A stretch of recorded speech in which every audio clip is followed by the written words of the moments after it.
Hey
there, campers. While we're gathering around the campfire, we just want to let you know we are not what you would call experts. What we do have is a love for researching and discussing the lore of cryptids, creatures, and an occasional spooky woman that can eat our soul. So if you are in need of immediate help with the chupacabra in your yard, please consult someone else. Also, this podcast isn't for kids. These campfire stories can contain graphic and explicit content that may not be suitable for young campers, so listener discretion is advised.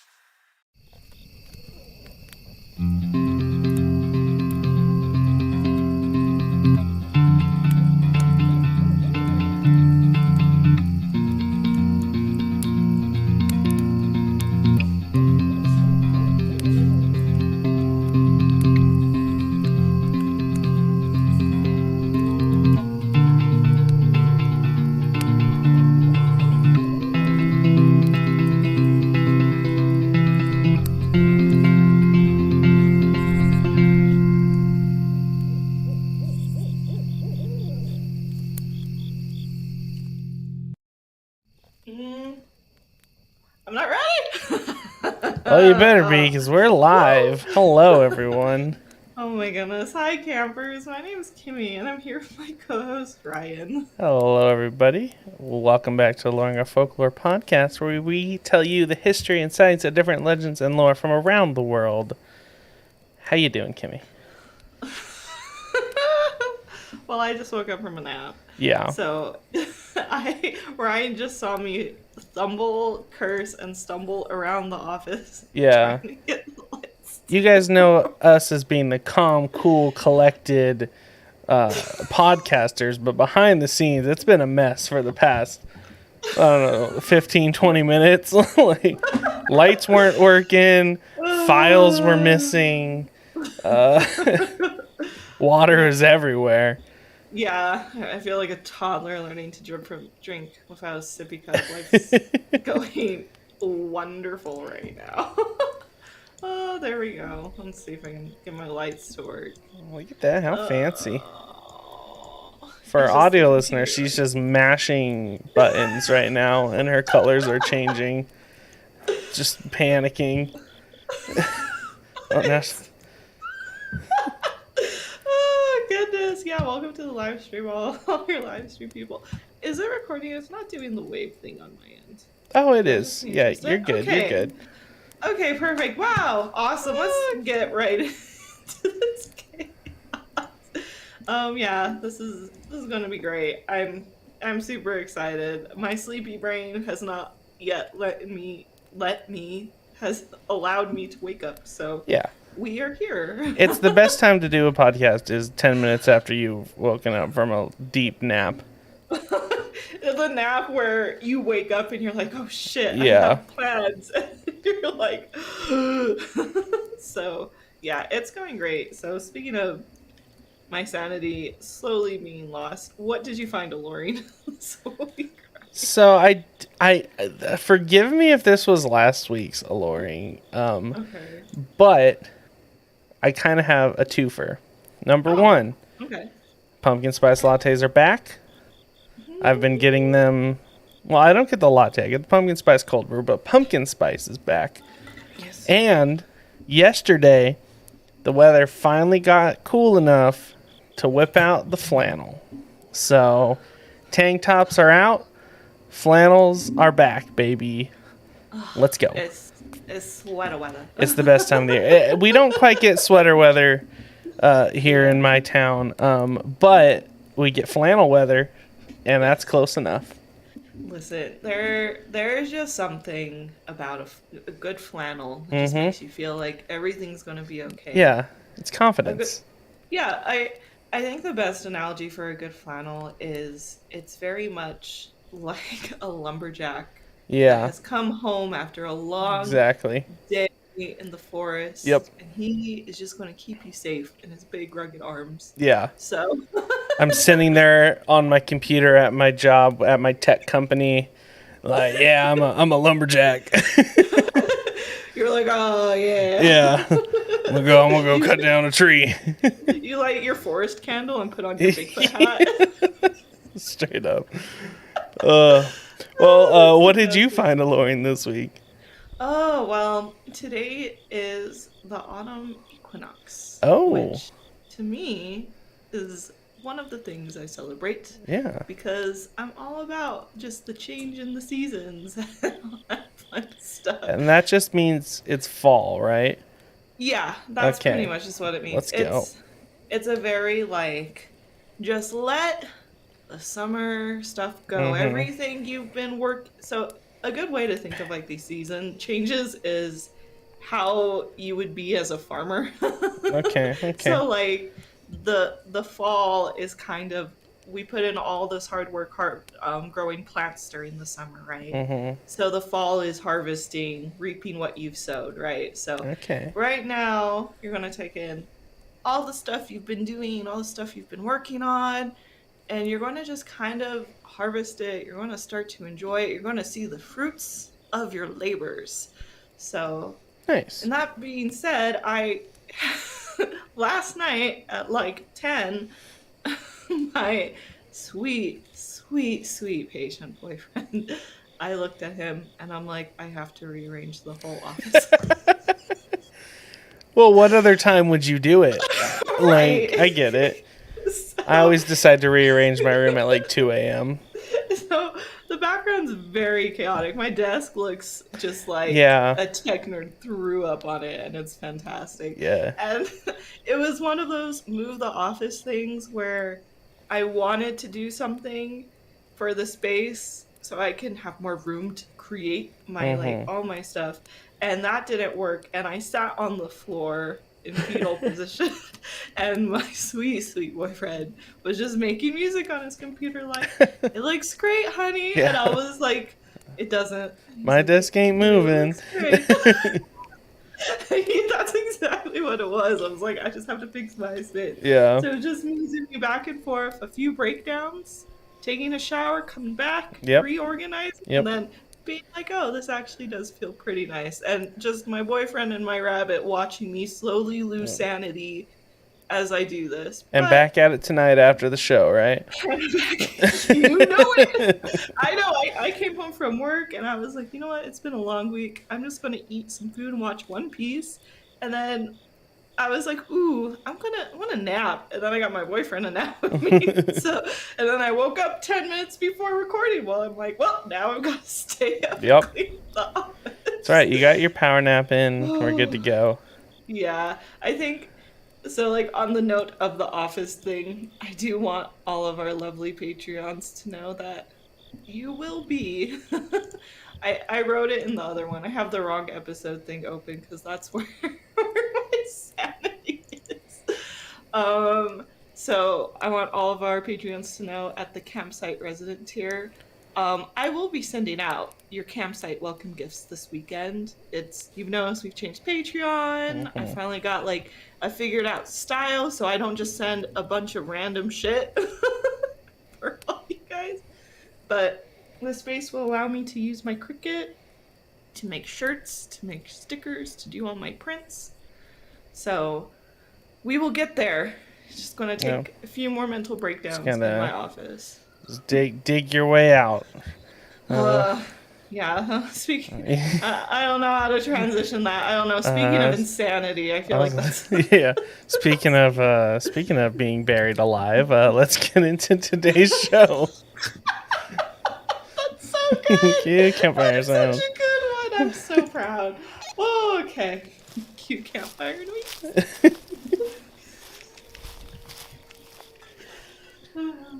Don't summon her soul. Let her spirit rest. Don't summon her soul, even if it is to protest. Don't summon her soul, or you'll be met with death. Bum, bum, bum, bum, bum, bum. What are we talking about, Kimmy? Oh, okay, everybody.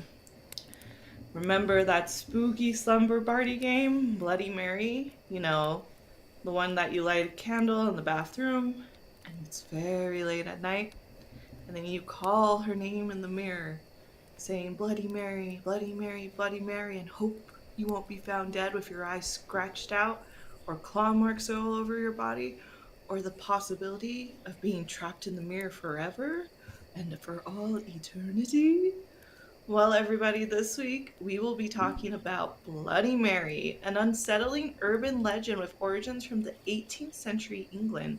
Folklore surrounding this entity has been around since the 17th century and continue to haunt anyone who dares to call out her name. Ooh, and for everybody that wants to see this week's illustration, go head over to our YouTube. Look at it. Look at what I've drawn and validate me as an artist because I love it. That's why I'm here. But no, this is the Bloody Mary. I drew her like forever ago, and this is like her updated. So she like looks cooler, cleaner. Yeah. No.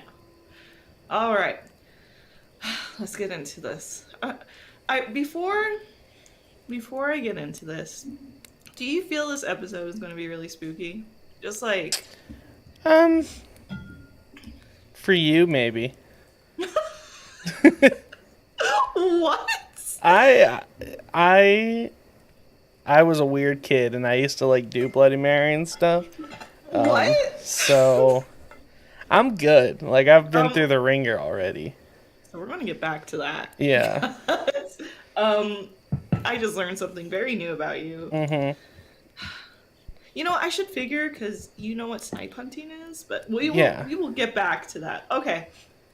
So origin time. So many believe that Bloody Mary is nothing more than a summoning ritual to get the adrenaline pumping. Well, I'm here to tell you it's not. The Bloody Mary ritual has a dark history, and though it's only become popular in American folklore during the 1970s, the origins of this vengeful spirit were in... Whoop. And there is my sleepy brain kicking in. Please cut this out. I'll start again. Okay.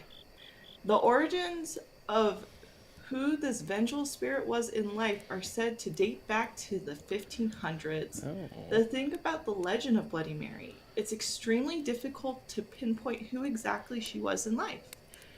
There are many possibilities of who she was, and even a few of them were historic women that were known to be very, very malicious.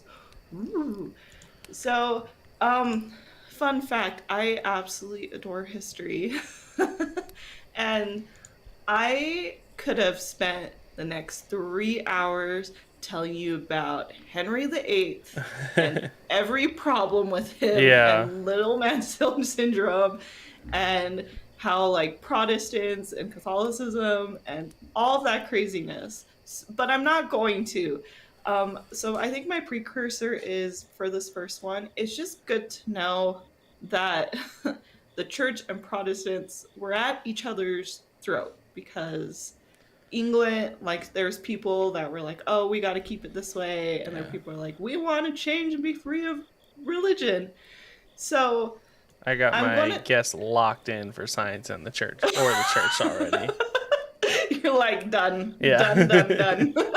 So I just want to throw that as a precursor. Like, I'm really going to tell a short little thing because I do not want to go through an hour of how everyone is connected through their bloodline and how everyone's related, on how it's all just build up, build up, build up, build up. Just know shit went down for this moment. Yep. So that's like the best way to summarize it.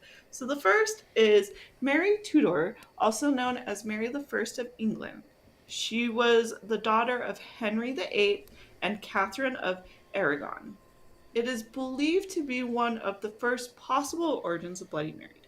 So pretty much her daddy didn't want her to rule because she was a woman, and he went with a bunch of different ladies and had a whole thing with the church where it's like, well, I'm a divorce and I want to do it because it's what I say, even though it's not like in the word of God and everything. So he didn't want her to rule, is the biggest thing. A series of events happened, very complicated, lots of family, lots of betrayal, very Dragon Thrones and Game of Thrones energy. So, I was actually going to say that Game of Thrones is like loosely based off of the Tudors.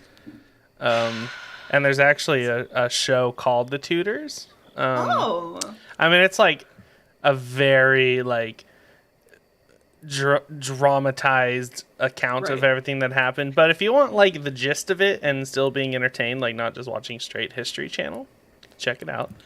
That's the one. But yeah, so that's just like a good summary, is just a lot of chaos. And then she a lot of beheadings, a lot of burnings. Yeah, well, it wasn't good chaos. It was very, very chaotic chaos. So she ruled for 5 years between 1553 and 1558. So during that time, she was known as a wicked ruler. So in an effort to restore Catholicism in England, she executed over 300 Protestants by burning them at the stake, which gave her the nickname Bloody Mary. And again, it's just, she believed, I'm going to be a good ruler, and to do that, I have to restore the church.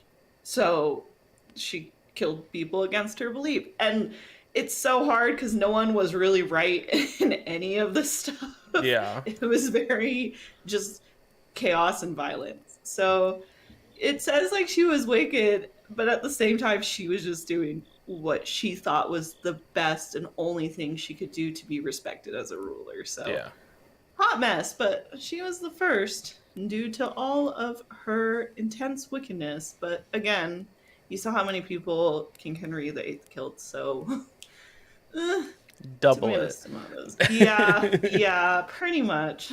And then the next one, which is Elizabeth Bathory. So she was a Hungarian countess during the 17th century and was known to be more malicious than Mary.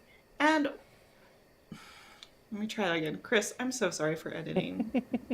Please, I'll restart that. Okay. Elizabeth Bathory was a Hungarian countess during the 17th century and was known to be even more malicious than Mary the First of England.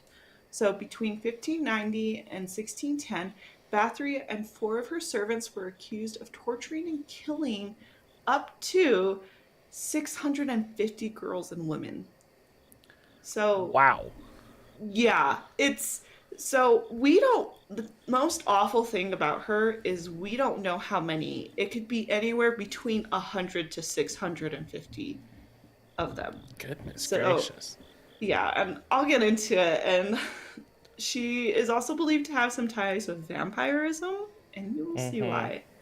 So she didn't do this just for sport, though. This wasn't just like a fun Tuesday activity, you know. She believed bathing in the blood sacrifices of these young women would help keep her youthful and beautiful. So, at the beginning of her marriage, like she was married at first, and it's believed like she kind of did this in secrecy so her husband couldn't find out, and then something happened, husband died, he was like a war leader or something. And then she was like, this is my castle now.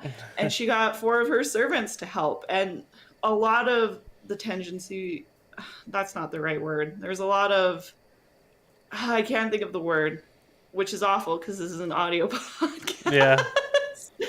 But pretty much they didn't have any other options. She's like, you either help me or you're gone, Yeah. kind of thing. So they weren't like, ooh, I would also like to murder. Like Yeah. it was a very like, you have to do what I There say. weren't a lot of options out there.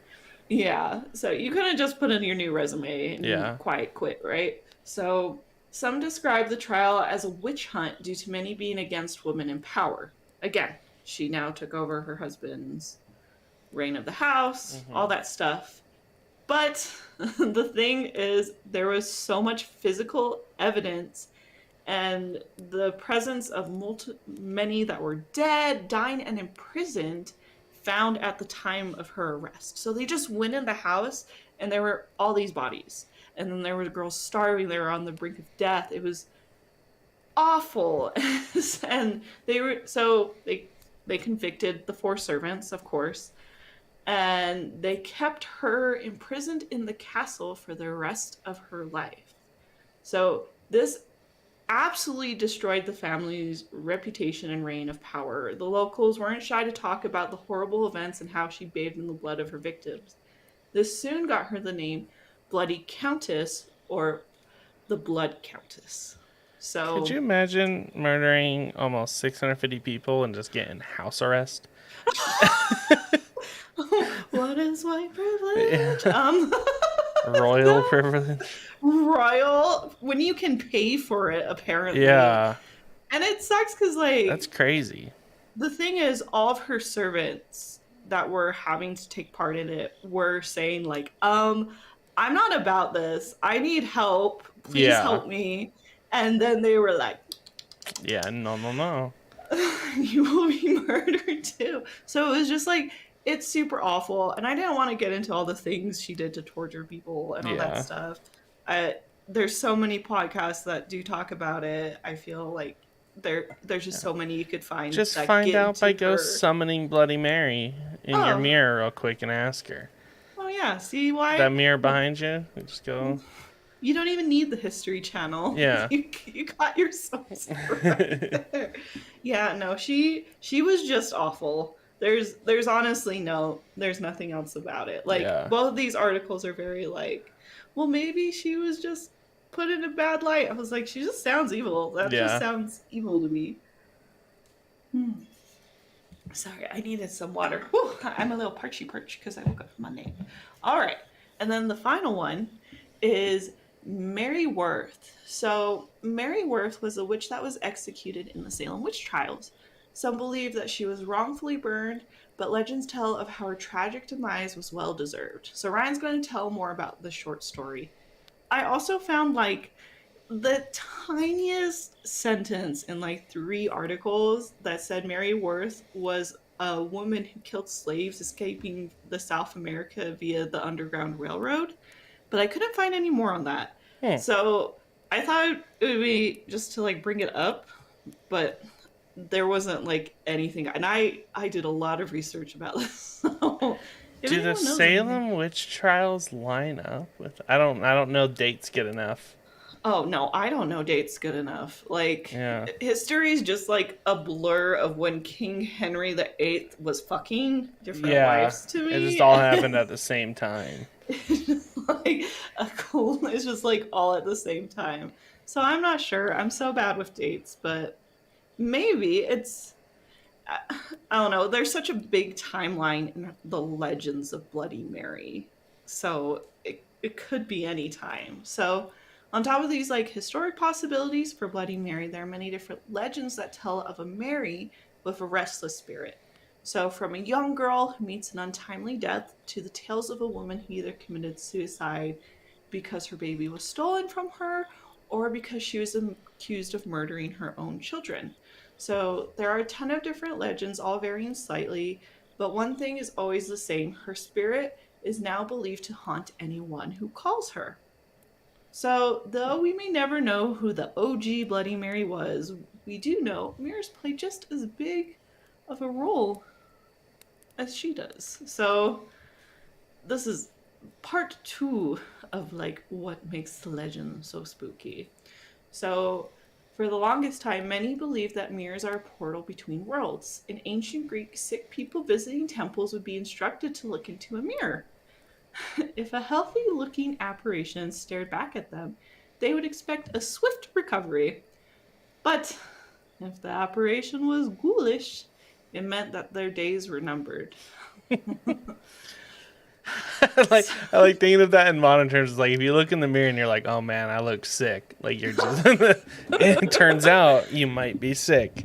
you might be sick. Yeah. I know. It kind of cracks me up. I'm like, I Yeah. feel there is way more that happened to this, but over time, this is the Yeah. process we've If you look had. sick, you might be sick. Yeah, it's like, well, yeah, that's a safe bet. So it was also believed that mirrors could trap one's soul. So before funeral homes, recently deceased would be kept in the parlor of the home until burial, which could be like for several days, which I hate that Yeah. so much. I'm a very cremate me, throw me in the ocean, return me to the sea. And that I don't way, want. You don't need to look at my body after a isn't that why a month. living room's called a living room? Is because that's where people would Yeah. hang out while the dead body was in the parlor. Ooh, I think that's maybe. a fact. Don't quote me on Ooh. it. We're not experts, but I'm pretty Yeah. sure that's true. No, quote Ryan in all of your Yeah. educational Yeah. thesis documents. If you're writing a paper on the origins of the living room. Done, done. So, but during this time, they would cover the mirrors because there's a belief that the dead person saw their reflection, their spirit would become trapped in the home. So, Interesting. I hate that. I also hate that because I don't know why. I always feel like when something really tragic, like a death and stuff, happens in my family, I have to cover my mirrors.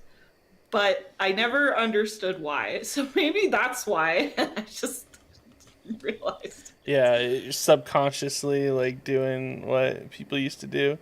Yeah, I know. I feel mirrors get weird. I They know do. my brother has some weird mirror stories he won't tell me because they Yeah. scare him really bad. Like, he can't have a mirror in his bedroom. Wow. No, I agree. I my childhood best friend, like his bedroom, his entire closet, and it was a big closet, was a giant mirror, and I refused to sleep in that room. Oh, really? Mhm.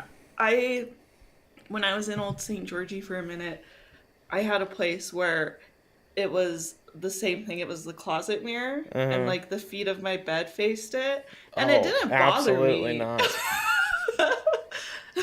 You're like, nope. You didn't I play don't enough Bloody know. Mary as a kid. I didn't play any Bloody Mary as a kid. That's why it didn't get me. Oh, all right. Um, so let's go and shift gears.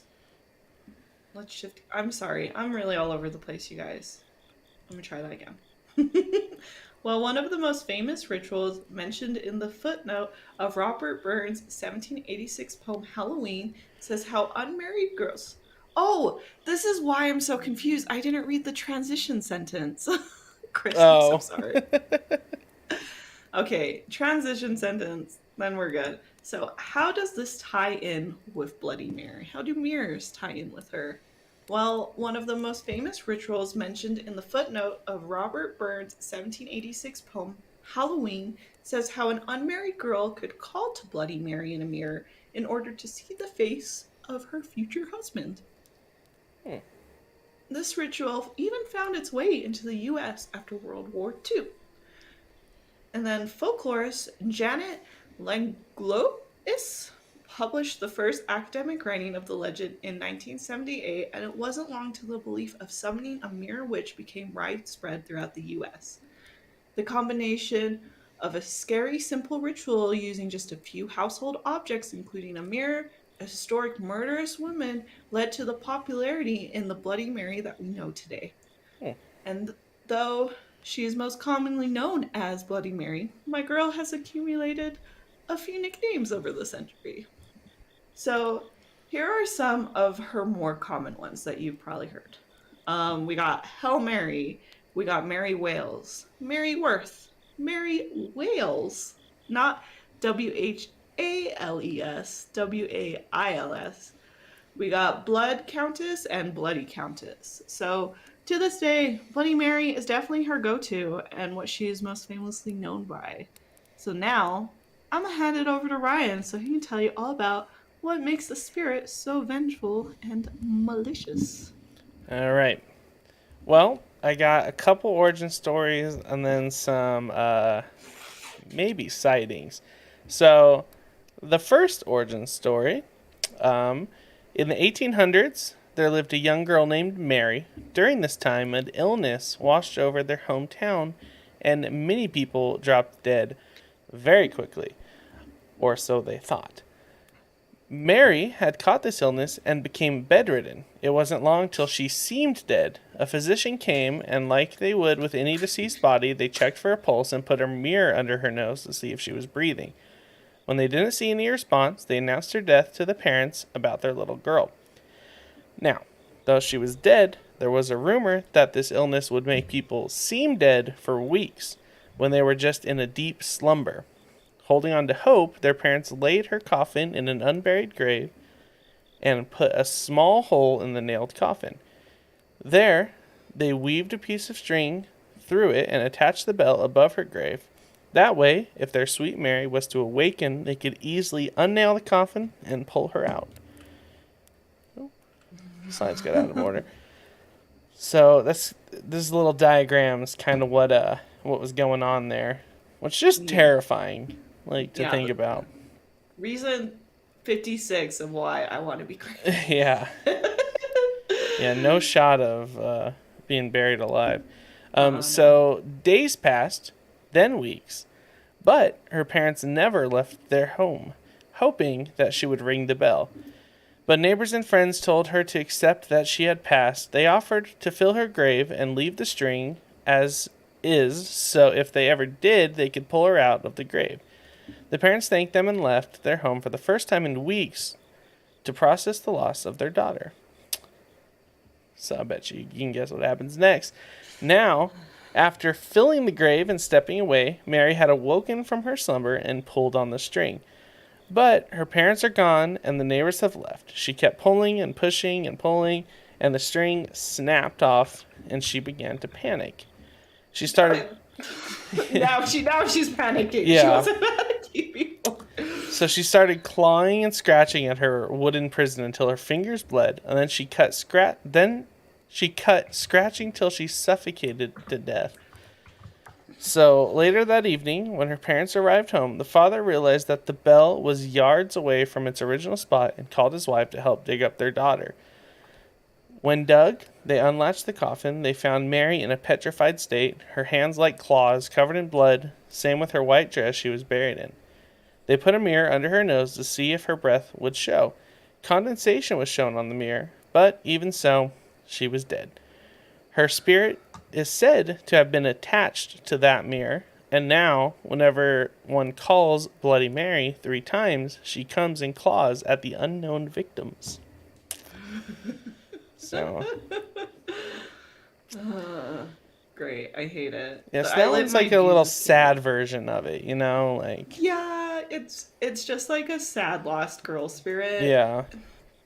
I don't know. I lit my Jesus candle halfway through. Yeah. So we have begun. So this next one is a little expansion on what Kimmy had previously talked about. This is Mary Worth, the witch.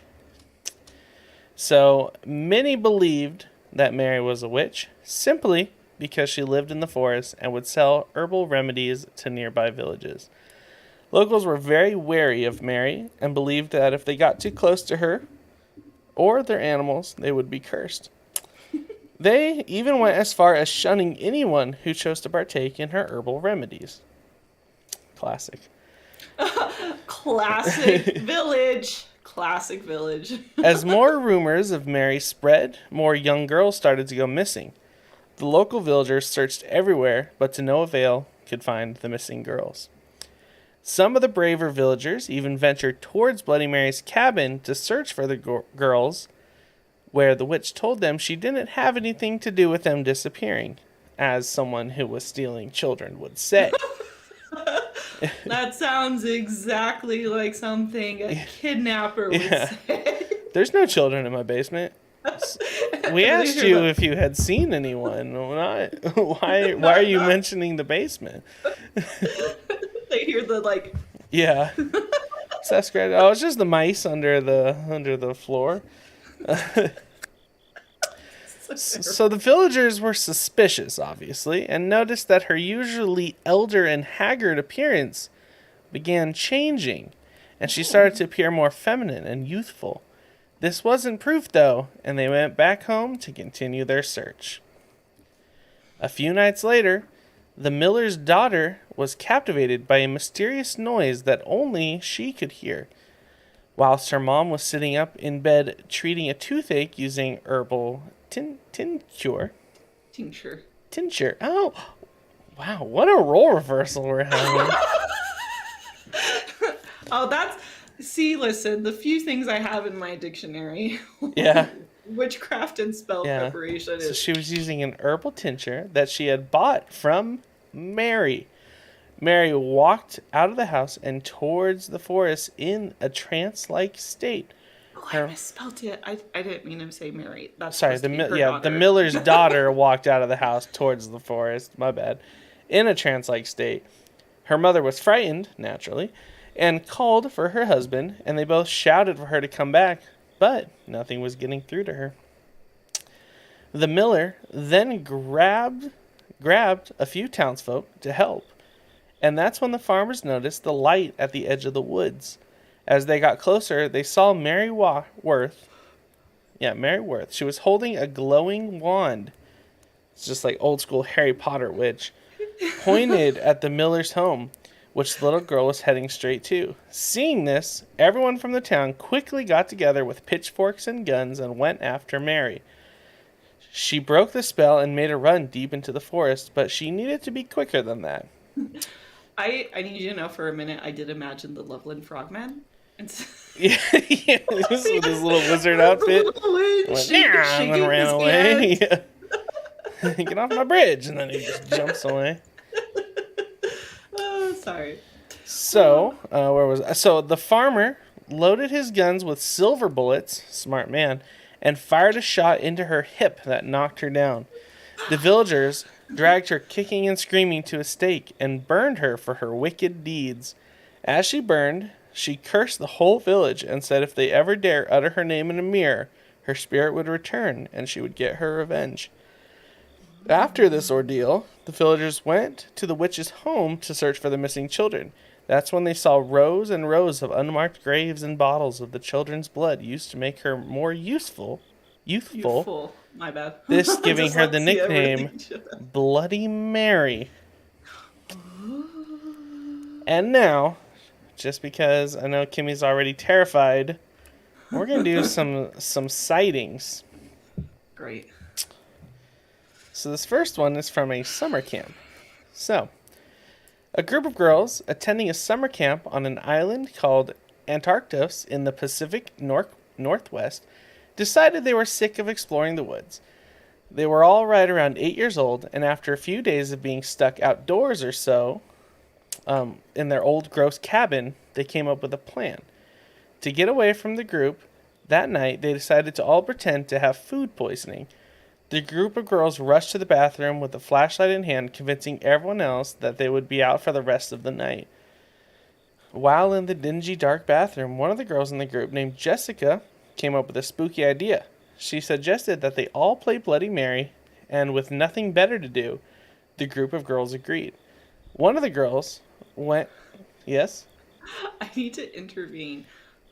I may be a scaredy cat, but I was never a dumbass, because 8-year-old me would not have agreed to any of this. I'm gonna tell you mine at the end. Okay. Mine was scary. Oh my god. Yeah. Okay. Anyway, sorry. And I always feel like it's a Jessica. That, yeah, it's a pretty Jessica move, if you ask me. like the more chaotic, unknown situations. Like, I'm not saying it's always bad. I'm just Yeah. saying it feels very Jessica. It does. It is. So, yeah, so Jessica suggested it. The girls agreed because they had nothing better to do. One of the girls went and turned off the light, and in unison they said Bloody Mary 3 times while staring at the mirror. They waited, and at first nothing happened. But then suddenly, the mirror cracked. All of the girls ran off screaming except for one. The last girl in the bathroom was terrified and couldn't move. Then a flash of movement appeared behind her in the mirror. She then gathered her courage and ran screaming. Yeah. If she died, that would have been her own fault. Straight up, yeah. If everyone's running, you should Yeah, be you too. also run. Yeah. Just run. You ain't gonna fight Bloody Mary and like let that flight instinct take over. Oh my goodness. Woo, okay. So this one's called Ghost Whisperer's Inspiration. So a girl by the name of Marissa had just finished watching an episode of The Ghost Whisperer with her friend. She loved scaring her friend, and after watching the episode, it left her feeling a bit mischievous and inspired. Marissa went over to her living room mirror, spun around 3 times saying Bloody Mary, but to Marissa's disappointment, it didn't work and no ghost appeared. She looked in every corner of the mirror, but nothing. Her friend told her it wasn't funny and she should cut it out. But of course she didn't listen, being Marissa, and instead went to the bathroom, closed the door, gosh. shut off the lights, and began to chant again with her friend following her to the bathroom saying, "Don't do that. What if she's real?" I am the friend in this fucking situation. I'm all for throwing myself at the fae and drinking the wine, right? But this is different. This is like weird paranormal shit. The fae are magical. Yeah. Different realms. Anyway, I relate to the friend. Yeah, so of course Marissa didn't listen. Of course. And she looked in the mirror, spun 3 times, and chanted Bloody Mary. But like she didn't see anything, disappointed. Oh, but like before, she didn't see anything. So disappointed, Marissa went to turn off the lights. And then she noticed something out of the corner of her eye. Turning back to the mirror, she looked closer and saw a black and white woman with black around her eyes and her mouth wide open. The ominous woman in the mirror seemed like she would start screaming, but even worse. Her mouth hung open as she stayed silent in the dark room. Then, the woman in the mirror lifted her arms up, revealing blood-soaked hands with some torn-off fingernails and some missing fingernails. As the woman's hand reached out from behind Marissa's in the reflection, they grabbed her shoulders. Marissa screamed and ran from the bathroom, crying and hugging her friend. To this day, Marissa covers the mirrors in her home, having no doubt that she witnessed Bloody Mary. I am so uncomfortable right now. Yeah. I got goosebumps. I'm uncomfortable. It was the nail thing. Yeah. And just like missing fingers and just... So So that was our buried friend Mary. Sounds like. No, I did not like that. Yeah. I'm sorry. Like, nope. There's just there's nope in it. Nope. No. No, you gotta keep going because I'm just gonna be on this loop for a minute. The final sighting, before I get to mine, takes place on Friday the 13th. 3 friends, Gail, Missy, and Sarah, had been reading rituals online about how to summon Bloody Mary. They all decided to try it, and that evening, they got several candles, setting them up in Gail's bathroom. The girls then waited until it was 3 a.m. to start the ritual. In the bathroom, one of the girls said Bloody Mary over and over again. Once she said it for the 13th time, it became uncomfortably quiet. Then a swirl of smoke formed around her in the mirror, and a scary old woman appeared.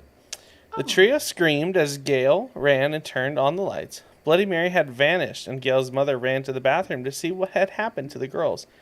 The mother put the girls to bed, but they couldn't sleep. All of them saw Bloody Mary and are still scared to this day. Now for my Bloody Mary story. Oh, yeah, because you did this. So, picture 5th grade Ryan, young, bright-eyed, never had a fear in the world. I was at my friend's house, and we decided, so our parents were at a party. So this is the same person with the giant mirror in his bedroom. Okay. Okay. So this is the older house, but anyway, so we decide we're gonna do Bloody Mary. So we get a candle, we do all that, we light it, and then we do the Bloody Mary 3 times. And I shit you not, an earthquake happened right as we finished. Like, probably pure coincidence. But, like, a real life earthquake happened right as we said Bloody Mary for the 3rd time. And it wasn't, like, a big one, but it was enough to, like, rock the house around a little bit. I had never been more scared in my entire life. Oh my god! Yeah. I would have pissed my pants. I probably did. Like, little 5th grade me. Oh my god. We ran. So, like, his house was, like, on, like, a big, like, property, and the parents were out having a party, and we, like, sprinted out of the house and, like, ran, like, 3 acres to our parents, like, who also all felt the earthquake. Like, yeah, it was terrifying. I can see little you running up to your mom with, like, the snot nose, like, crying, yeah. like, please. And, like, yeah, of course, like, they thought we were scared because, like, of the little, like, baby earthquake, but no, like, we didn't even think that was an earthquake. Like, we were like, oh, Bloody Mary she got us.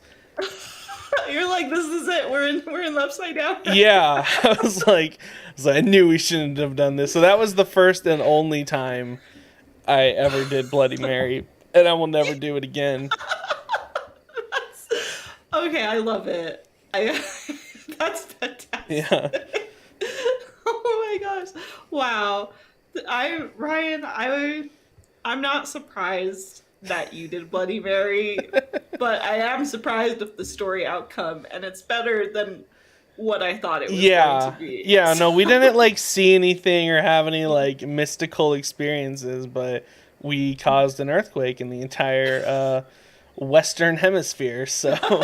You're like, that was us. Yeah, you're welcome, everybody in town and the town over and the state next door. No, I can't even imagine. I remember last year during quarantine when I was at my old, like, weird apartment. Mm-hmm. And this is when Edgar and I were dating. And there was an earthquake one day. And I was laying in bed. It, like, woke us up. It was a pretty big one in Utah. And I was laying there. And I was like, what the fuck is happening? My only reaction, I only got out of bed to go get my rabbit. Yeah. And I stood under a door.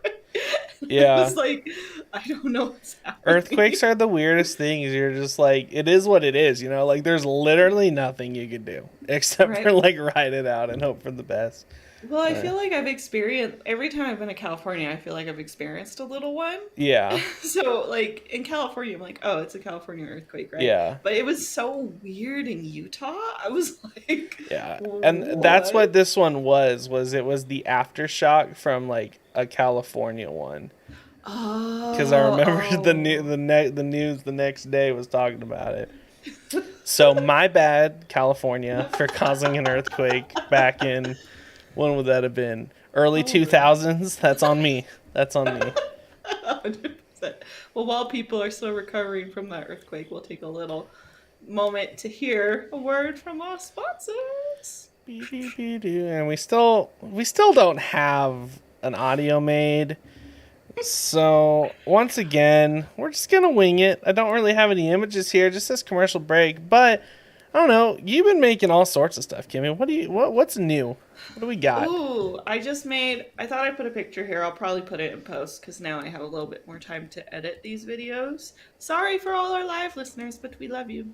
I just made a Save the Jackalopes shirt. Ooh. That I'm pretty proud of. There's a cute, like, desert color palette, which I'm going to get because I am an autumn bitch till the day I die. Nice. I made a cute pride one. It was a suggestion from someone, and I was like, oh, that would be so cute. So we have a cute little pride rainbow, and we have like it's like Slytherin energy. It's like black with green, and it's super cool. Yeah. So they're just like the cute little jackalope. They're inspired by my rabbit Luma as a reminder to save the jackalopes because they will kill you if you don't. So I Give them a think that's drink. it. Yeah, yeah, get them some whiskey. I've been working on a lot of merch. Yeah. I Yeah, like some of the all stuff the Kimmy sends stickers. me, I'm very hyped for. I don't know what shop it's gonna go into, but I'm gonna kind of spoil it. We have a Krampus one. That's the most metal Yeah. shit I've ever seen in my life, and it's Oh, so different than everything Kimmy's ever made, and I'm so excited for it. you want to hear some cool news? Yeah. As a little teaser for everyone listening. I made a shirt style like that, and it's gonna be Davy Jones. So it's like a Yes. skeleton pirate Oh, thing. I think you'll be really excited for I'm that so one. excited. So I'm trying. I like to make very cutesy art, and I understand that. So I'm trying to broaden my Yeah. design spectrum and make some more cool, edgy things. I've been going to a lot more skateboard shops with Edgar, and I just absorb Yeah. everything. Is that coming out when our bonus episode comes out? Yeah, I think I'm gonna release it October. So Yes. it's like out for the season because that one's gonna be a really cool one to have. And I I'm super am excited. so excited to rock all of the new merch. Like I love the merch we have now, but like Get metal, more. like yeah, Yeah. I'm so No, excited. I got you. I'm slowly expanding it because we I'm Ryan and I both like slowly to purchase our corrupting merch. Kimmy. Yeah, I did a MILF Mothman, so I feel like that the damage is a bit Yeah, the damage is done. When I first started the podcast, it was like cute like girl on tarot card, and now we have MILF Mothman, MILF Mothman. a thick frog man. Oh, that's the one I haven't sent you working on. I'll have to take a picture. I'm doing one of the frogmen squatting. Oh my god, I'm so excited. That's gonna be my new gym outfit. And it's like all and the back, so it's just like him squatting, and the back is just text that says "all caked up on a Thursday afternoon." It's like a drawing of the bridge. That's amazing. Anyway, there's a lot of merch going on. Like, check Yeah. out our Discord. That's where I try to post things. Check out our Instagram. Always look at our shop. Every 2 weeks, if you look at our shop, Yeah. something new will be there. Kimmy Okay. wakes up at 1 a.m. and is like, and then just starts posting shirts. It's post-college trauma. Yeah. So that's why I feel Yeah. like I have to submit something before midnight, and if I don't, I have to be up at like 2 writing the apology email as I cry. So it's fine. No. All All right. right. Well, back to the show. Okay. We hope. Oh, welcome. See, I can't even do my introduction transitions right. Welcome back, campers. We hope you enjoyed that little break. We are now going to talk about the appearance and history of Bloody Mary. So now, I cannot find like pictures of her, nor did I really want to look at pictures of her. So this is what you guys get. She looks like the San Andreas fault line. That's what I get. That's the meme. That's the meme for this episode. Is the San Andreas fault line and Bloody Mary, and it's Pam being like, Yeah. "What's the difference between These these two? two photos? They're the same." Oh, okay. Well, I don't need to do appearance anyway. No. Moving on. Moving on. So, when you first see Bloody Mary, she will appear as a young European female apparition wearing some type of nightgown from like the 1800s. And she'll have long, dark, wet hair. Some say she has an appearance similar to the Queen of Mary. So, like, not like all godly like in her clothes, but like facial features kind of thing.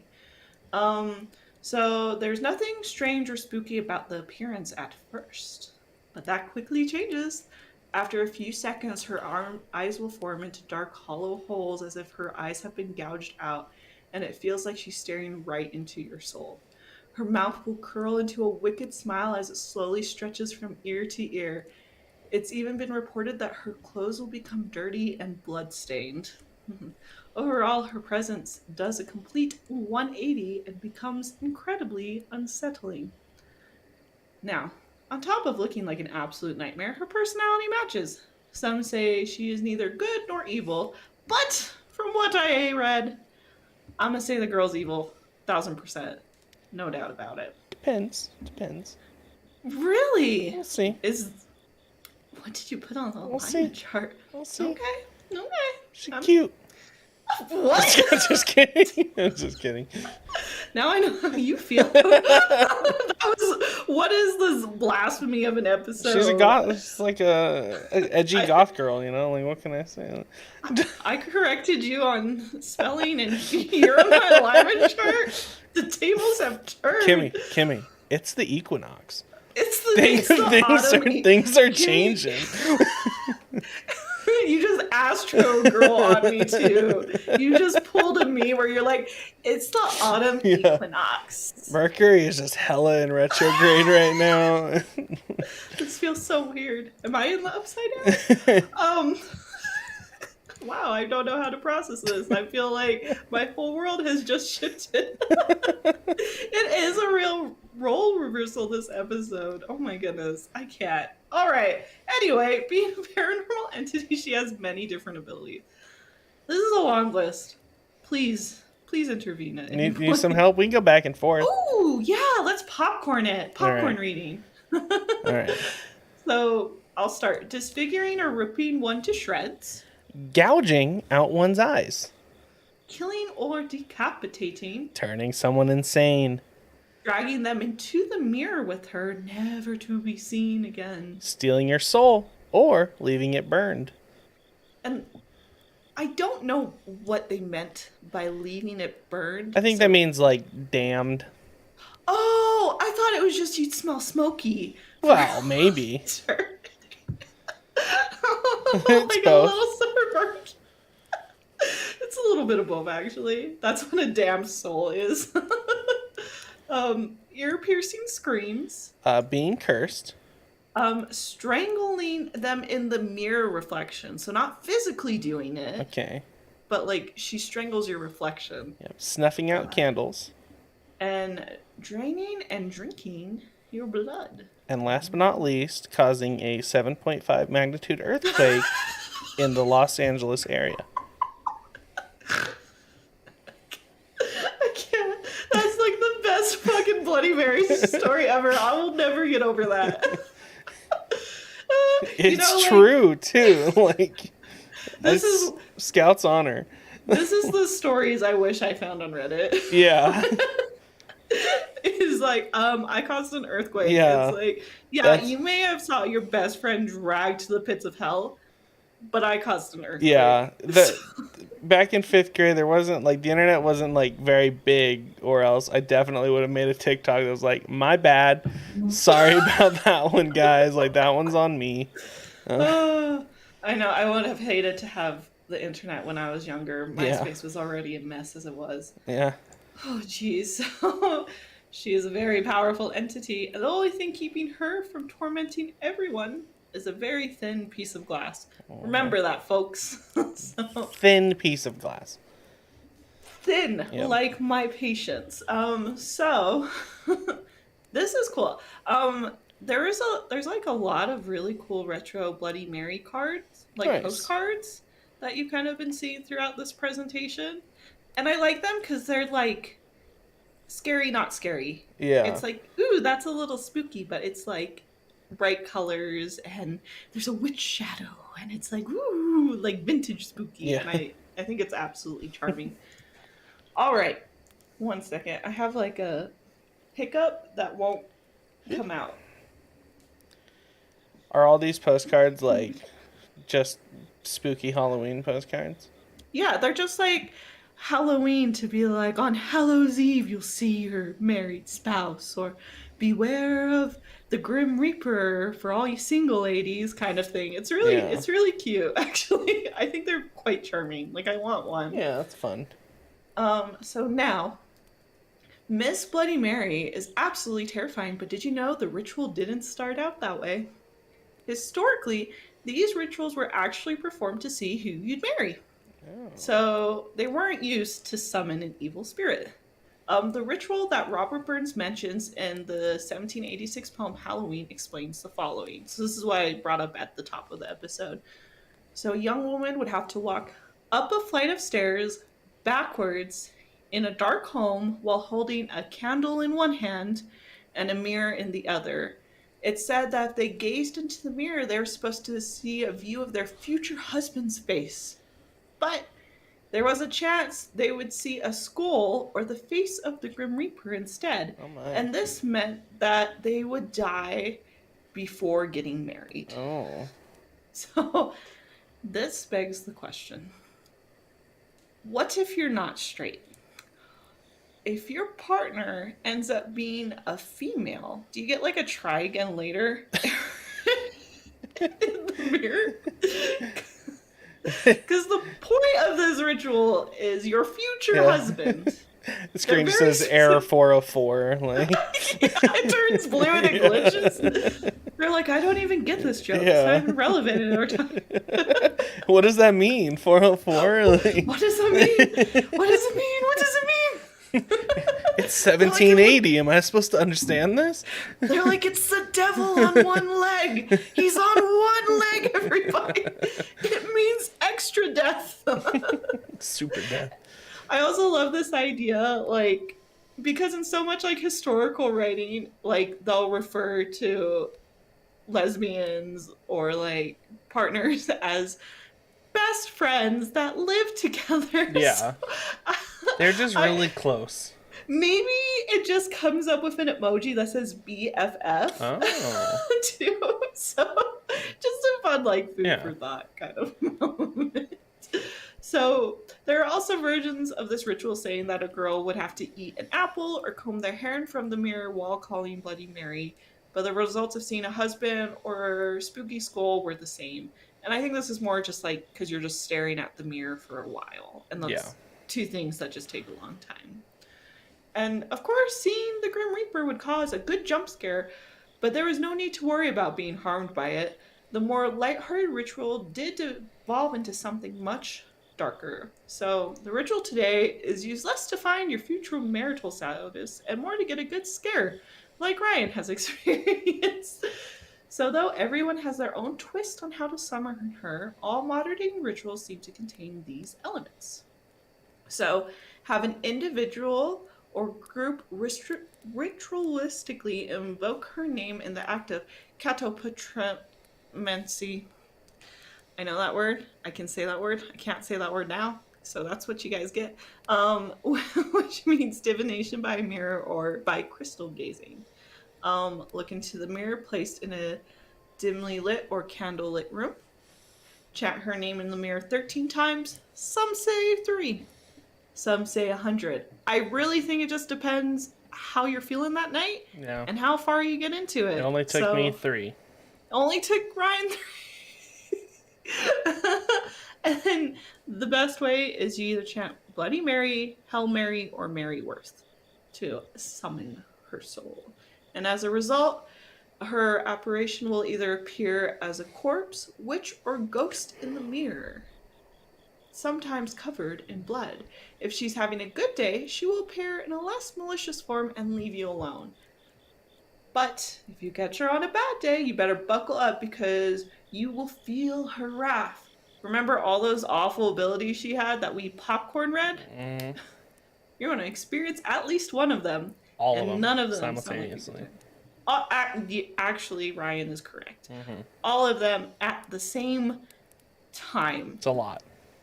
Yeah, so it's either going to be like the most miserable experience of your life, or it's, you know, when the water's too hot and it feels cold, and you're like, oh, this isn't too bad. It might be like that. It may be like that, so we don't know. That's what a singed soul feels like. It's very cold, ironically. Actually, it's very cold. Yeah. That's why she'll burn it. So it's temperature difference. Okay. So now there may be a lot of nope in this ritual, but I want you to know there are some positive ties associated with the name Bloody Mary. Listen. It's going to be a hard disagree on this one for me. I was getting spooked, everybody. So guess what? You're going to learn the history of the Bloody Mary drink. Because I could not. And this went so far into paranormal stuff, and we don't like to do a lot of paranormal. We like to just like kind of cover the history of the folklore and how it came to be and stuff. So I'm going to tell you about Bloody Mary drinks. Fun fact. Are you ready, Ryan? This is a complete shift. Oh, I'm ready. Do you like Bloody Marys? Ooh, yes, I actually do. I hate Bloody Marys. They're so what? gross. With the shrimp? Ryan! I don't want my alcohol to be spicy or fishy. You've never said anything that has offended me, and I feel hurt for the first time in our years of our friendship. Hate Bloody Marys. They're so good. No. Oh, and if you get a Bloody Mary and like a mango drink next to it, No. Oh, it's just tomato juice. I don't like just the tomatoes.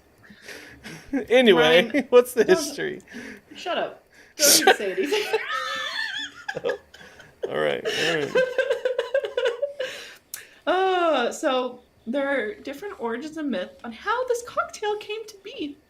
I'll be discussing the two most popular ones.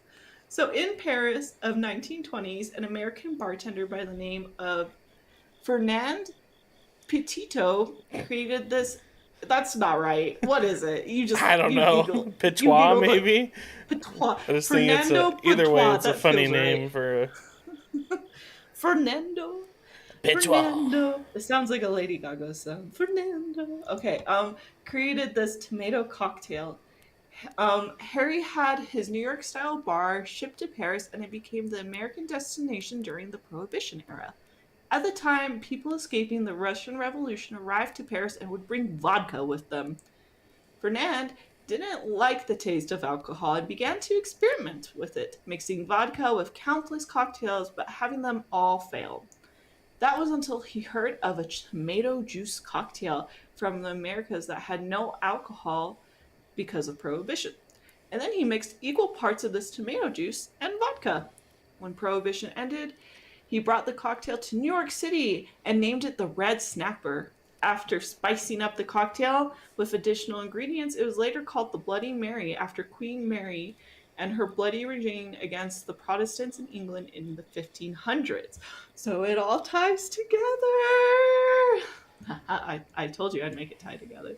So claiming the tomato juice represented the bloodshed during the time, and the vodka represented the wicked ways Queen Mary would go about murdering her enemies. So today, this is one of the most popular and healthy cocktails people know of. Plus, it's also a great way to get over a hangover. No, that's a lie. I know. I know I said I'd talk about two. Apparently, I only wrote one down, so that's the one you guys get. It's good. I can't believe you don't. You don't like tomatoes? There's so many good things that you could put in alcohol. There's fruit. There's like, you could just straight sugar it, just drink it. But someone decided, well, I know who decided. Fernand Patois was like, I'm going to put ketchup in my vodka. Disgusting. First of all, tomatoes, I'm going to let you know, are fruit. So you can figure it out. That's a stretch. Second of all, it's delicious. Do you like avocado smoothies? I feel like our food tastes are going to be very different. I'm not like straight, but like avocado in a smoothie, not bad. Yeah, like that with milk and sugar. Like I don't know about that one. Okay. I don't know if I've had it. That's the thing. Okay. So, that's a Brazilian must. Yeah. I grew up on those. I don't think Smoothie King has those. Smoothie King does not have those. I can bet great money they do not have an avocado smoothie. I remember being at, what was that stupid school called? Payson Middle School? I can't even remember. I remember being at middle school and making an avocado smoothie, and everyone looked at me like I was a witch. They're like, "That's for salsa." I'm like, "It's a fucking fruit." just let it be. Just let it be. Did you really just put a poll up about the bloody? I can't believe this is the thing that we're so controversial. One day I'll make you a Bloody Mary and your life will I've change. had so many. My Really? mom loves them, and every time she gets one, she's like, "This is the one. You'll love this." And I'm like, "Nah, I don't think so." Wow. I don't know. I feel hurt. I Yeah. feel a little betrayed. But But let's move on. yeah. So it is time for our favorite segment. One day I'll make an animation for this of Mothman flying across like reading rainbow. And I'm going to ask you, Ryan, do you think it is science or the church that has a say in the Bloody Mary folklore? Well, I locked in my answer a long time ago. I'm gonna go with the church on this one.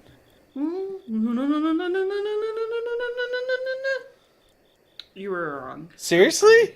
Yep. What the? Because we're talking about the folklore legend. That's the historic. That's like the origin of her. That's why I said that. I I was thought like this one for folklore. sure. I was like, this is an easy. Easy Damn. peasy. No, and I want to tell you why. So, and you'll get it. It'll like Okay. make sense, and you'll be like, okay, I see it. But I tricked you. I tricked you so good. All right.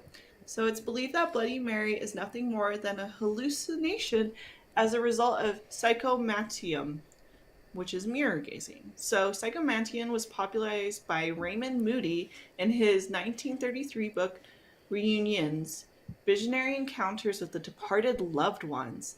Raymond believed that psychomantium was useful as a tool to resolve grief from those who lost someone they loved. From his experiments, the chamber was kept dark and illuminated only by a candle or a dim light bulb. Subjects would gaze into the reflection darkness, hoping to see and make eye contact with spirits of the dead. Moody compared this to Greek necromantation, and said it functioned was a form of scrying, which was seeing the dead. So, so the explanation of the dead spirits is that they are seen can be dismissed as nothing more than a hallucination. When one's brain is fixated on a certain point, it tries to fill in the surrounding areas with additional information. This results in facial features appearing to distort, disappear, rotate, or even melt. It can even result in seeing strange faces, animals, or unexplained things in the reflection. Um, Giovanni Caput Mhm. of the University of Urbino writes that this phenomenon, which he calls the strange face illusion, is believed to be a consequence of the dissociative identity effect, which causes the brain's facial recognition system to misfire in a currently unidentified way. Ooh. So, other possible explanations of this phenomenon include illusions attributed at least partially to the perceptual effect of Trollocs fading and possibly self hypnosis or aphophem. And I said that completely wrong. There's a lot of big words in that last sentence. So, Apophenia? yeah, thank you so much. Apothemia. I need to do a color that isn't orange because it kind of like messes with me a little Yeah. bit. So this scary ritual of Bloody Mary can be dismissed as nothing more than one scaring themselves because of gazing into a mirror for too long. So It's have just your brain trying to fill in space. have you ever done that? No, I haven't. The where so this isn't even like a horror. This is like a real thing. So Yeah. if you just sit in front of a mirror and stare at yourself for like a really long time, your brain like starts to like mess with itself, and it like distorts your face and makes you look like creepy or old or like, yeah, and it's really weird. It's like a real thing. Yeah, no, definitely not. So I there's recommend science trying to. it. It's Oh, it's not like a spooky ritual. It's just your brain like, cause you like stare like, you don't like look around. You just like stare straight. So your brain like tries to fill in like the blanks on your face, and it just makes it all funky looking. It's weird. there's like there's a fun psychology test people will do, and it's when it's like your widescreen, right? and on the left side of the screen it has a celebrity, and on the right side of the screen it has Yeah. another celebrity, and the middle has a little plus sign, and you focus on the middle and your brain like morphs the two together. Yeah, I've seen that. So it's that same kind of concept. Like your brain is just like, I'm uncomfortable. Yeah, It trying fills so the hard to put space. faces where there's not necessarily a face. Yeah, so I think that's super, like, I thought that was super interesting. Um I personally believe this is how you let demons in your house. But Yeah. if you wish to do the experiment, like, you don't have to go in a mirror and be like Bloody Mary, you can just do this, and it's supposed to be the same Do it at phenomenon. a So friend's house. yeah, so you don't have to worry about So your it's mirrors. that they get the demon, not you.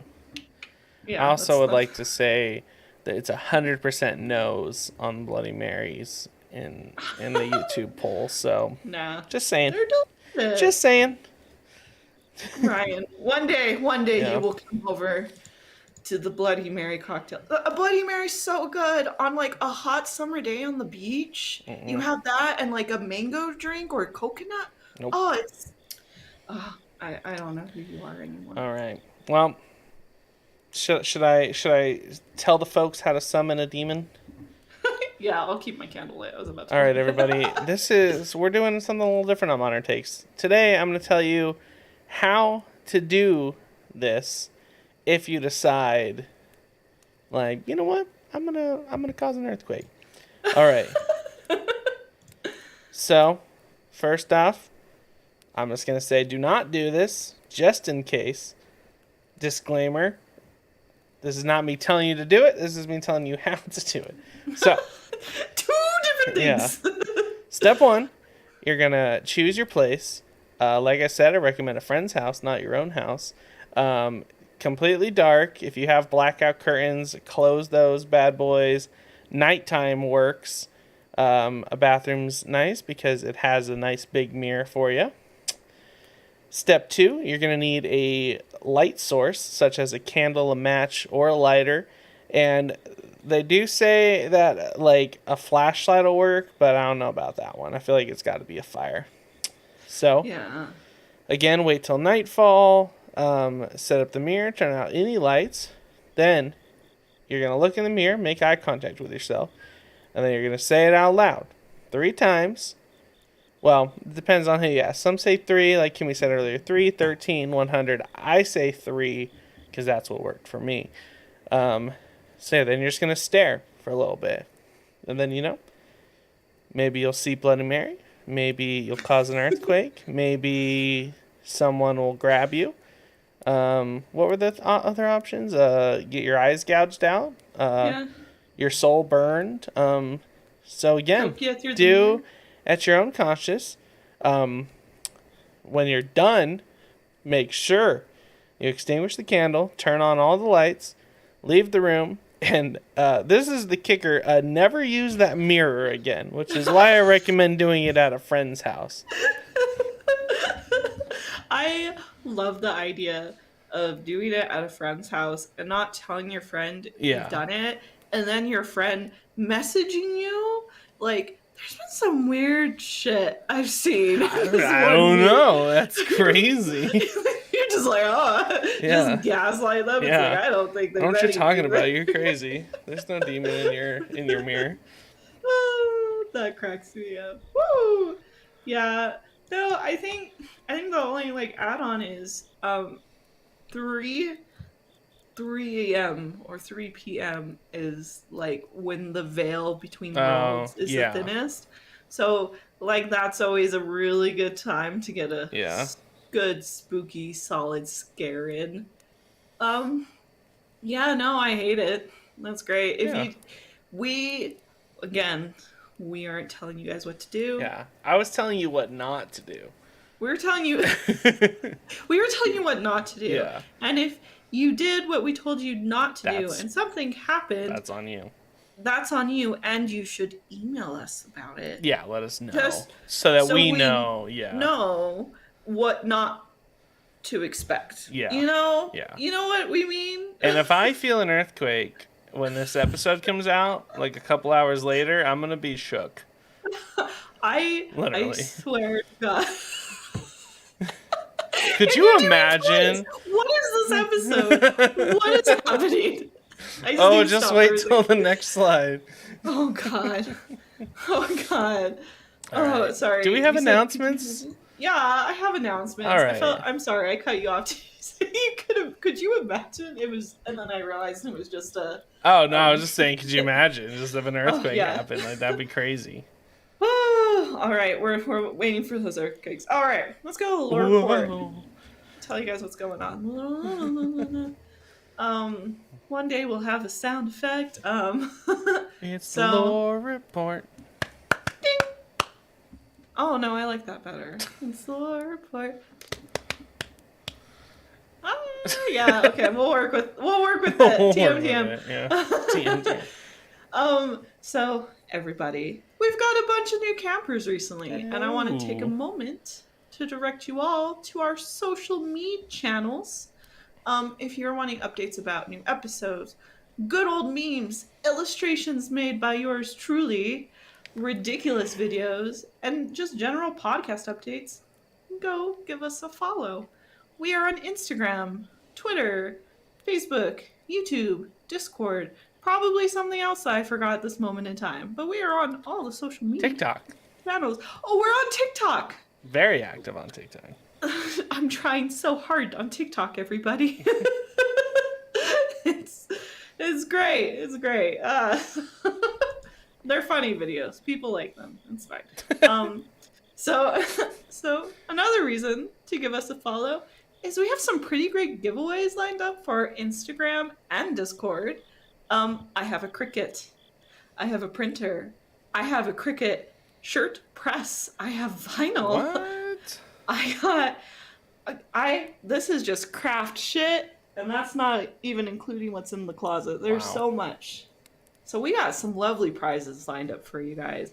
We're doing some giveaways with some other amazing like podcasts and artists in the coming months. So then you get to see like new shows or find new artists, and it's just like a super fun time. So follow us on the social medias, specifically Instagram and Discord and TikTok. Those are like our tri-force of social media channels. Okay. So speaking of supporting the show, I'm gonna need everybody just take a moment. If you're driving your car, pull over. If you're just sitting at your computer, tab out of your phone, and you're gonna go on over to Apple Podcasts, right? And then you're gonna give us 5 stars and write a review about the show. I think Spotify lets you leave reviews now if you've listened to the episode. So if you're at this point, maybe leave a review on the show as well. All right? Just going to take a second, let everybody do that. All right, take your time. All right, cool. All right, get back to driving, get back to whatever work you're ignoring while listening to the show. And just tell us why you like the show. Tell us your favorite episode. Let us know your favorite moments. Let us know if you're Team Folklore or Team Cryptid, which everyone's Team Cryptid, let's be honest. Team Folklore. Don't even start this. Again, yeah, you don't have to have Apple. Spotify also lets you leave reviews. High reviews help us appeal to the almighty algorithm gods, blessed be their name, which means that we get more campers to hang out around our campfire and listen to our episode, which means we get to keep the show going. Plus, we have exclusive giveaways, and the way you enter is by giving a 5-star review on Apple Podcasts, and if you go write one right now, like I said, you have a chance to win some goodies in the future. Hint, hint. Hint, hint. Yeah, and we got the holiday season is coming, and my love language is gift giving, so you have been warned that you should do it.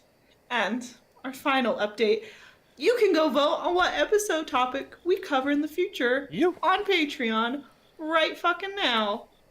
Right now. You can pause again. Yep. Pull over again. Pull over. I know you just got back onto the road, but pull over again. Go sign up for the Patreon. Put on your emergency lights. Go to our Patreon. Yep. So not only will you help support the show, but you can pick which episode topics we will cover, which means you get to pick what I'll illustrate, which is like pretty cool because it's like a commission, not commission, and then you can get stuff from it, which is also super cool. It is live. Go to patreon.com/Aloreing today. You can join any tier. There are also many perks. We now have a Team Cryptid and Team Folklore tier. So you get special digital downloads based on which one you're on each month, which is pretty spiffy if you ask me. So I hope we will all see all you campers there that can support us. We would love to have it. If not, a review means just as much as well. All right, let's do this. What a minute. So I have two.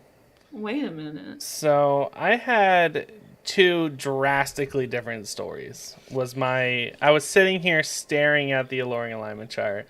So story one, where Mary gets buried alive on accident, and then she's like forced to like scratch her way out of a coffin, and then she dies. Yeah. I gave her good, because I don't think she's doing anything intentionally. I think she got trapped in a mirror and she's just trying to get out. And, you know, you get buried alive, you might go a little crazy. That's not on her. Now, story two, we had a witch who was killing children and bathing in their blood. So that one went chaotic evil. I wanted mine a little more to the left, but I didn't want it to be covered by yours. But yeah, mine's like right under yours. It feels so weird. It does. To see It does. yours where mine's would be. I think a big thing is I don't find her attractive. Yeah. In any of the historic things. Like, I know I have a type, and I'm okay with that. I like dark hair, like pirate energy, 1,000%. But man, I've never really been attracted to white women, and like to that. that especially. No, there are some very beautiful white women. I take it back. I've never been attracted to Henry that ate children. Yeah. It's a very like incestual, like royal family like look. Yeah, it's really rough. So like she didn't get any benefit of the doubt for me. Yeah. At all. Like not even an ounce. And it's weird. It's weird being on the side of it because I didn't think this would happen. And I put her actually more evil. And can I skip to it? Yeah, there we go. Yeah. Oh, thank goodness. I was like, oh, we're going to go Yeah, through like I said, mine is like right where yours is. Okay. But I just didn't want them to be like literally like on top of each other. So we're in agreement on the mains. Yeah. On the like Bloody Mary, everybody knows, like the whole like evil queen or evil witch, 100% agreement. But the one story where she gets buried alive, I feel bad. No, yeah, I get that, and that's when I'd be over there. And see this, and that wouldn't be an inbred English queen, right? That would just be a person, right? And here's the thing, because normally when I do my part of the notes, I have stuff like that. I have origins of people that have had something tragic or a sad thing, and then you're like, how did you put them in good? Yeah. So now you understand. No, I still my don't. Conflict. No. Sometimes, like with La Llorona, which I will die on that hill. No. You always bring it up. She murders children. She had a tragic. That doesn't mean you get to murder children. She had a tragic backstory. You're so close. You're like, you can see the light at the tunnel, and you just like. Give it a cold shoulder. You're like, no. I will never agree with you on any of those. One day. Nope. One day. Nope. I am counting the days. God, I hope it's during a live show. I would be over the moon. I would weep tears. Studio Ghibli big crying tears of joy. One day, you will find the creature that will turn you. And you will understand You will understand it all. Nope. One day. Yeah, I'll just comment on this real quick. It's just because I feel like her history is just, she was so malicious in her history. So it's hard for me to defend it. You know? Like, Elizabeth can't defend that bitch at all. The other, I Get Mary had a hard time, but I've also had a super hard time, and I didn't murder 600 people, you know? So at least 600 people. At least six. Holy shit! At least. No, there's very few redeeming qualities to that one. Okay. Alrighty. Well. All right. Well, we got our takeaways. Do you want to go first? Yeah, we have to end. We have to give our campers some words of wisdom before they go out into the world. Be prepared for aftershock if you do Bloody Mary.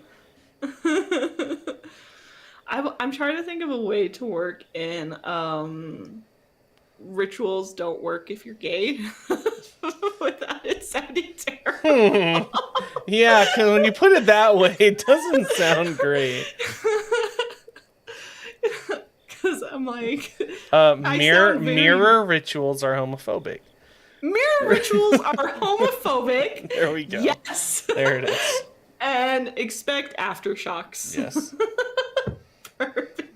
Oh my god. Thank you guys. Thank you all so much, campers. I hope you have... Oh, that's you. Yeah, thanks for listening. Me. That's you. Never mind. Wow, this whole episode has been... Thanks so much for listening. This has been Aloreing. Day. We'll catch you on the next episode. All right, get back to work, everybody. Oh, bye.